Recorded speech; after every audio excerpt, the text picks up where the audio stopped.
Like me, you must encounter, wander, or actively pursue diets like paleo or keto, etc. I do not know about you, but since I am not a follower of any of this particular diet, somehow, even though I know the definitions, the ideas are kind of vague. I know while keto is more geared to a specific purpose, and the concept of paleo diet is more linked to the ancient food, it is also known as caveman diet, I somehow get naturally attracted to the latter. Paleo diet, as we know today, is by no means only about foraging, but I wondered about the hunter-gatherers and their diet. So today we are going to explore foraging and in the process speak into the paleo menu of the ancient people and their influence on the biodiversity that we carry in our body. Yes, the microbiomes. All that and more. But first, this is Nina welcoming you to the 60th episode of the Audible Weed Walk. About the different types of diet, I have not quite dealt with the different types, perhaps because of my experience with the research that I was related to. While I was writing my dissertation, which involves a lot of sitting and writing and sitting, I made a conscious choice to eat healthy by signing up for signing up as a subject of another PhD research going on in the nutrition department. It was my way of contributing to the research of a fellow student, and in another way, it kept myself, that was a means to keep myself on track with eating. I was selected for a particular diet group. Thankfully, it was for the balanced diet group. That is, I could eat everything, but only certain quantity, and I had to promise that I will not start a fresh exercise regime for a period of 3 months over which this research was done, which suited me perfectly. In this time, we had periodic tests, including that of our bone density. The other study was focusing on a certain type of food and eliminating certain types of food. For example, the more protein-packed, no-carb kinds. The results showed that the balanced diet worked better in terms of overall health and bone density. For me, after that, it really did not matter. The message was clear to me. Balanced and diverse diet is what is the best. Being an ardent enthusiast about diversity and especially biodiversity, it was not a difficult concept for me to embrace. But now, in context of foraging, of eating wild, uncultivated greens that are growing around us, how does it apply? Also, I'm concerned about the dialogue that are now taking place about food. Increasingly, it is going into isms rather than discernment about what is healthy. Now, more often than not, I think of food eaten by tribal people. Tribal people I have worked with, I have eaten their food, never felt sick or never actually felt low in energy. But at that time, food was not the focus of my work, and hence, beyond a certain special interest and customary attention, I did not document them, and now I wonder. Then there is this topic of biodiversity within us. Yes, I'm talking about microbiomes. There are tens and thousands of bacteria in our guts, most of them in our large intestine. Apparently, there are so many that the total mass in an adult can come to about 1 to 2 kg per person. Imagine that. We are carrying that. Not just that, the collection of bacteria in our intestine influences everything from metabolism and the immune system to our moods and behavior. It seems a high diversity of microbes is associated with low risk of obesity and many diseases. Clearly, for us to rewild our food and our gut, we need to eat like the ancient people, somewhat. Well, there I thought of paleo diet, often referred to as caveman's diet. I looked up the definition. It means a diet based on types of food presumed to have been eaten by early humans, consisting chiefly of meat, fish, vegetables, and fruits, and excluding dairy or cereal products and processed food. Now here comes my question. Actually, my problems and assumptions that we make. I am sharing with you. We assume that hunter-gatherers, the non-farming humans, and also tribal people among us today who are leading the tribal life follow a more meat-based diet. They are primarily flesh eaters. I question that. Actually, reading some papers recently, my question got answered. It seems clearly it is an assumption, because animal parts like fur, nails, and some bones preserves much better than the plant-based materials. Based on our findings, we just assume that hunter-gatherers primarily ate meat. Makes sense, right? It made more sense reading about an article by Matthew Paley, who had accompanied Hadza people for a hunting trip. After 3 days of several failed attempts to try to hunt anything, from warthog to a giraffe, they finally returned with a 3 to 4 kg worth hunt of a rock ibex, which is a rodent-like relative of our mighty elephant. And that little amount of meat to be shared in the camp of at least 20 to 25 people. First, who are these Hadza people and why are we talking about them? In my podcast, I have mentioned about them before. They are a tribal group from northern Tanzania.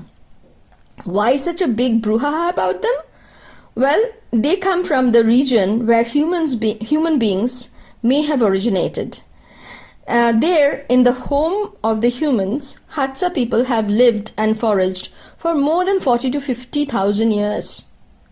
Remember that our agriculture only started about 10,000 years back.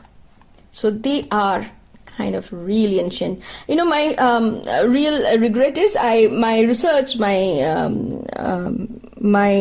PhD research was not far from that area, but it was in the forest, a 30 million year old forest. So I hadn't spent much time in the plains with the other humans. I wish I did. I wish I could get the opportunity to. Researchers feel that omnivorous guts, the way it operates, the interplay between us and our microbiomes all got tested out and stabilized with the Hadza people first. But to our amazement, wonder, and good fortune, some of them still exist.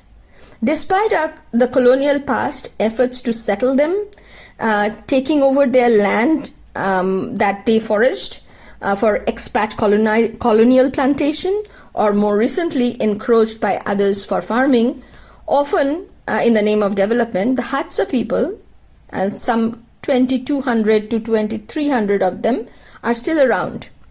They cannot be surviving on only, kind of one rock ibex after 3 days kind of diet. And they basically they would get a bite of that.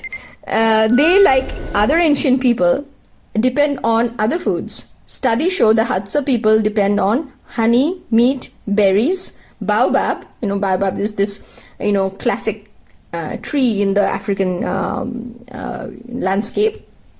The fruits of that, and tubers. Everything they eat either had to be gathered or hunted. Out of the 2,200 odd Hadza people who are still living, about only 200 to 300 people live this way. The rest grow and herd minimally. It seems there is a gender bias among the Hadza people about the food they prefer. All eat a lot of tubers, which is the lowest in their preferred food list, however, but honey is the most preferred one. Not just honey, all filtered, etc., like we know. Honey comes with the bonus of the honeycomb, full of the fat and the protein from the larva. Males prefer the food in the order of honey, meat, baobab, which are very rich in fibers, 10 times more in a helping of a breakfast than for eating baobab seeds for breakfast. A bowl full of that would be 10 times more than a bowl of best cereals that we can have. Then the males prefer honey, meat, baobab, berries, and tuber. The female prefer, however, honey, berry, baobab, meat, and then tuber. Yet, another assumption that most of us, and including me, make, that ancient people spent an enormous amount of time foraging. Apparently not so. Most of the time, like foraging in our backyard, they kind of forage around. Of course, seasonally that changes. In the seasons that, not much things grow, they probably take longer. But Tim Spector, yet another researcher who spent, 3 days following them around, found that they spend very little time on foraging, other than, for hunting. In a little mini experiment done by Tim Spector, he tested his microbiome while he was in UK. He follows a healthy diet regime and had a good score. He then, spent 3 days with the Hadza people, eating and living their way. So in the morning he had baobab porridge. This porridge was actually mashed up with the pulp of the baobab and pounded and made into kind of a porridge-like food. After some time, he was given a snack of berries. Both of these were very rich in fiber, and then there was some meat. They actually found some meat. It was porcupine meat. It was cooked over fire, and at some point, some honey they got, and the honey was always with the insects in. They usually do not eat dinner. And it kind of reminded me of my diet of my friends and colleagues when I had spent some time in Finland. The Nordic people also, I think, traditionally don't put too much attention to dinner, which is probably a very healthy way. Also, unlike other definitions of paleo, which only allows non-starchy veggies in paleo and not so much of fruits, they of course had all of them, but in quantities that they were able to collect, and they were enough. The researcher, the reporter constantly actually mentioned that he never felt hungry. He was not, he was completely full. We hardly eat like that. Turns out that while McDonald's diet, and it was found in another experiment, reported that the reported diminishing of the gut microbiomes drastically by just taking a whole Mac diet for 4 or 5 days. The Hadza people paleo diet in just 3 days improved the gut microbiome by 20%. Though the author reported that, soon after he returned to UK, after a few weeks, it went back to what it was, which was not bad for him, but, basically it doesn't, the benefit doesn't stay when we are not having that lifestyle, I guess. So rewilding our gut means we need to pay attention and rewild our world, our surroundings. Hadza people do not like eating fish. Made me think that definitely Bengalis and Malayalis followed a different evolutionary path after leaving the African mainland. That was a joke. They also do not eat reptiles and herbs except for turtles and tortoise. But meat, if they eat a lot of birds and small mammals. Birds primarily. And there are about 600 species around them. So for them to eat and have a pick from the 600 different types of birds, they have to have the habitat and population for those birds. Same with the plants and the berries and the plants that host the bees. So, like I say most of the week, diversity in us and around us are the only key for better health, better earth health, and our accessible means towards climate action. Another thing that was reported in these studies about the Hadza people is how happy they are. In their language, there is no word for worry. Worrying is related to either future or the past. The Hadza people live in here and now. So when you spend time focused on here and now, which is, I always say, look at the plants, look at the wild weedy plants growing around you here and now. It teaches us something, we have a lot to learn from them. So with that thought, I'll see you next time. Stay well and stay safe.